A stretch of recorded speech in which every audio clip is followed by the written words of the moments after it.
Om Sai Ram, Jai Mohanji. My name is Dilo. I'm a Mohanji Acharya from South Africa, and I'm very happy and honored today to read to you a chapter from Sai Satcharitra, and I will be reading chapters 43 and 44, which speaks about the passing away of Baba. Do enjoy this chapter with me. Do enjoy the essence of what it teaches us. It is general practice amongst Hindus that when a man is about to die, specific religious scriptures are read out to him so that his mind is withdrawn from worldly things and is fixed on God. Thus, his future progress is natural and easy. When the king Prakshiti was cursed by the son of a Brahmin rishi and was about to die a week later, the great sage Shuka expounded him the famous Bhagavad Puran. This practice is followed even now, and the Gita, Bhagavad, and other sacred books are read out to dying persons. Since Baba was an incarnation of God, he needed no such help. But just to set an example for his people, he followed this practice. When he knew that he was a when he knew he was to pass away soon, he ordered a man, Mr. Vaze, to read the Rama Vijaya to him. Mr. Vaje read the book once that week. Then Baba asked him to read the same book again, day and night, and he finished the second reading in 3 days. Thus 11 days passed. Then he again read it to Baba for 3 days and was so exhausted. So Baba let him go and continue to meditate. He abided in his self and was waiting for the last moment. 2 or 3 days before his death, Baba had stopped his morning peregrinations and begging rounds and remained in the masjid. He was conscious till the end and was advising his devotees not to lose heart. He did not let anybody know the exact time of his departure. Kaka Sahib Dixit and Bapu Sahib Bhuti had been dining daily with him in the masjid. That day, the 15th of October, after the Arati, he asked them to go to their houses and have lunch. Yet a few devotees, Lakshmi Bai Shinde, Bhagoji Shinde, Bhayaji, Lakshman Bala Shimpi, Shama, and Nana Sahib Ninokar, did not leave. Shama was sitting on the steps. After giving 9 rupees to Lakshmi Bai Shinde, Baba said that he did not feel well there in the masjid and that he should be taken to Bhuti's stone vada, where he will be all right. Saying these last words, he leaned on Bayaji's body and breathed his last. Bhaguji noticed that his breathing had stopped and immediately told Nana Sahib Nimonkar, who was sitting on the steps below. Nana Sahib brought some water and poured it into Baba's mouth. It came out.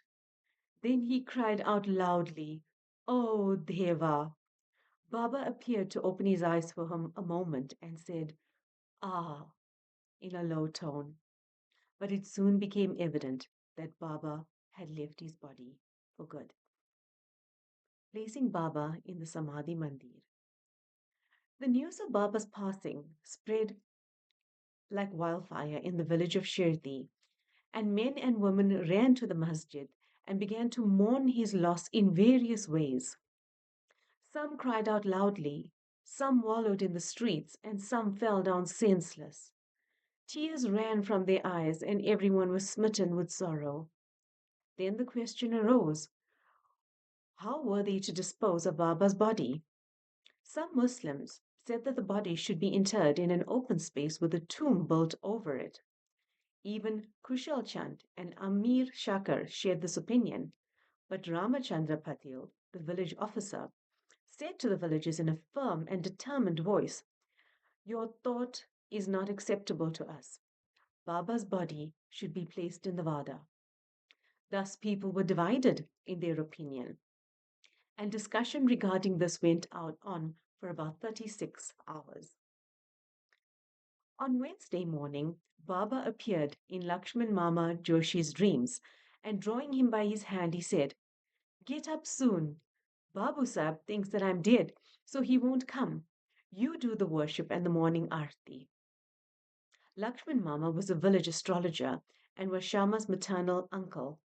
He was an orthodox Brahmin and worshipped Baba first every morning and then worshipped all the other village deities. He had full faith in Baba. He came that morning with all the puja materials, and despite the protests of the Mulvis, the Muslim priests, performed the puja and the arti with all due formalities and then left. Then at noon, Babu Sahib Jog came with a few others and performed the noon arti ceremony as usual. Paying due respect to Baba's words, some villagers decided to place his body in the Vada and started digging the central portion there. On Tuesday evening, the sub inspector came from Rahata. Other people also turned up, and they all agreed to the proposal. The next morning, Amir Bhai came from Bombay, and the Mamlatar also arrived from Coppergone. Yet people still seemed divided in their opinion. Some still insisted on interring his body in the open field. The Mamlatdar therefore took a vote and found that the proposal to use the Vada secured double the number of votes of the other option. However, he wanted to refer the matter to the collector, and Kaka Sahib Dixit got himself ready to go to Ahmednagar. In the meanwhile, through Baba's grace, there was a change in the opinion of the other people, and everyone unanimously voted for the proposal to bury Baba in the Vada. On Wednesday evening, Baba's body was taken in a procession and brought to the Vada and was interred there with due formalities in the central portion reserved for Murlidhar. In fact, Baba became the Murlidhar and the Vada became a temple and a holy shrine where so many devotees go now to find rest and peace. All the obsequies were duly formed all the obsequies were duly performed by Balasaheb Bhatta and Upasani Maharaj, a great devotee of Baba. Breaking of the brick. A few days before Baba's departure, there was an ominous sign foreboding the event. In the masjid, there was an old brick on which Baba rested his hand. At night time, he leaned against it, and Baba used this brick for many years. One day, when Baba was not in the masjid, a boy who was sweeping the floor picked it up and accidentally broke it. When Baba came to know about this, he bemoaned its loss, crying, "It is not the brick, but my fate that has been broken into pieces. It was my lifelong companion. With it, I always meditated on the self. It was as dear to me as my life. It has left me today." Some may raise a question: why would Baba express such sorrow for an inanimate brick? To this, Hemad Pant replies that saints incarnate in this world with the express mission of saving poor and helpless people. And when they embody themselves and interact with these people, they act like them. On the outside, they laugh, play, and cry like everyone else, but inwardly, they are wide awake to their duties and the mission. 72-hour Samadhi. 32 years before this, in 1886 AD, Baba made an attempt to cross the borderline of life. On a full moon day, Baba suffered from severe attack from asthma. To get rid of it, Baba decided to take his prana high up and go into Samadhi. He said to Bhagat Maslapati, "Protect my body for 3 days. If I return, everything will be fine. If I do not, bury my body in that open land," pointing to it, "and fix 2 flags there as a mark." Saying this, Baba fell down senseless at about 10 p.m. His breathing stopped, and so did his pulse. It seemed as if his prana had left his body. All the villagers came there and wanted to hold an inquest and bury the body in the place appointed to by Baba. But Mahaslapati prevented this. With Baba's body on his lap, he sat there for days, guarding it. After 3 days, Baba showed signs of life at about 3 a.m. He began breathing again, and his abdomen began to move.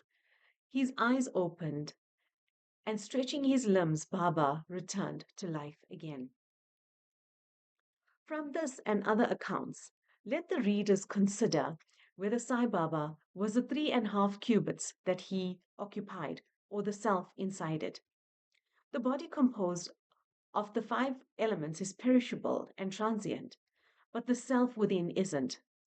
It is the absolute reality which is immortal and non transient.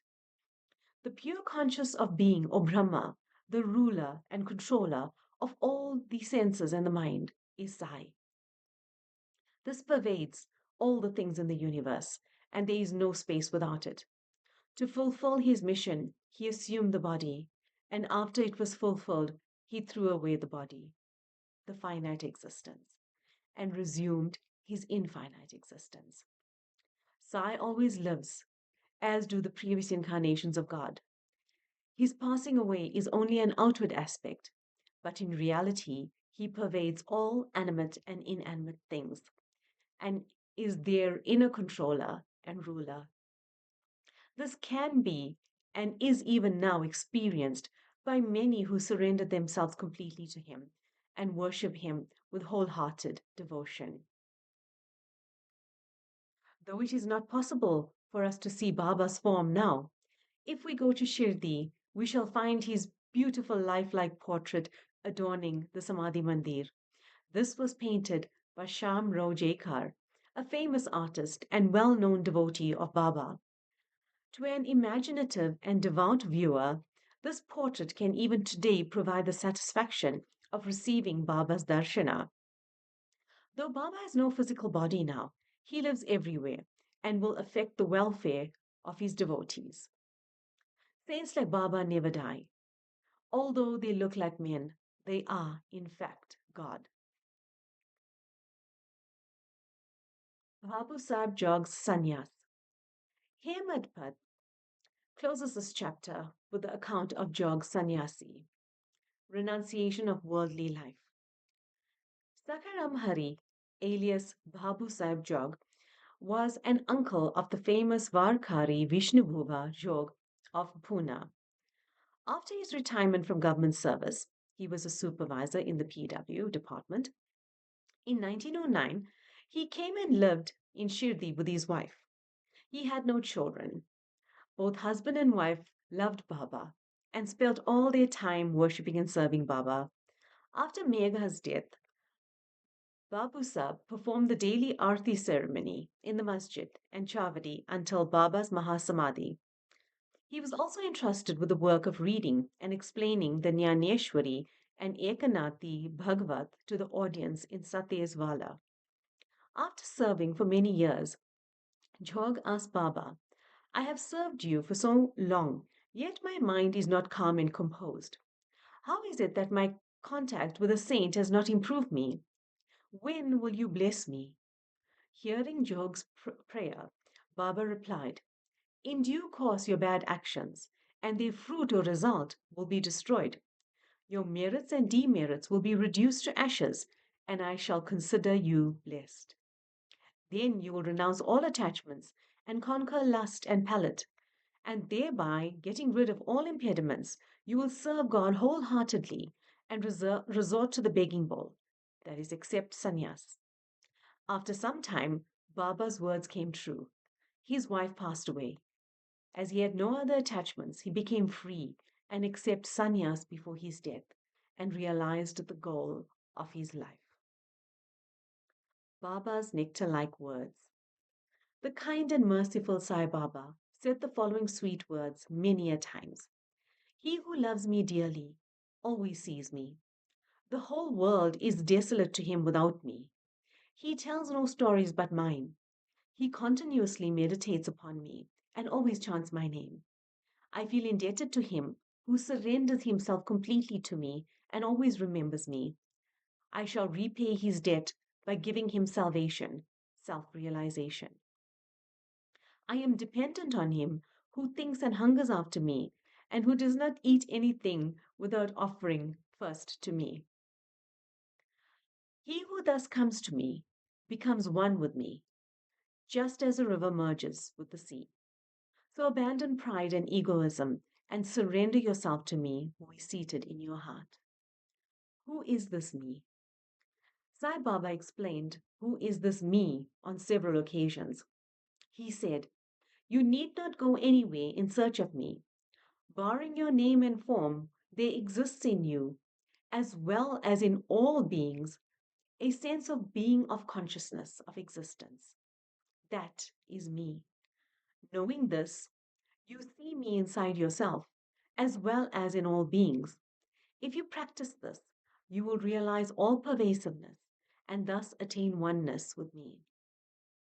Hemad Pant, therefore, bows before the readers and requests humbly and lovingly that they should love and respect all gods, saints, and people. As Baba often said, he who carps and cavils at others pierces me in the heart and injures me. But he who suffers and endures pleases me the most. Baba thus pervades all beings and creatures and besets them on all sides. He lacks nothing better than love for all beings. Such nectar and pure ambrosia always flowed from Baba's lips. Hemad Pant therefore concludes that those who lovingly sing of Baba's fame and those who hear the same with devotion both become one with Sai. Bow to Sri Sai, peace be with all. Om Sai Ram. Jai Mohanji.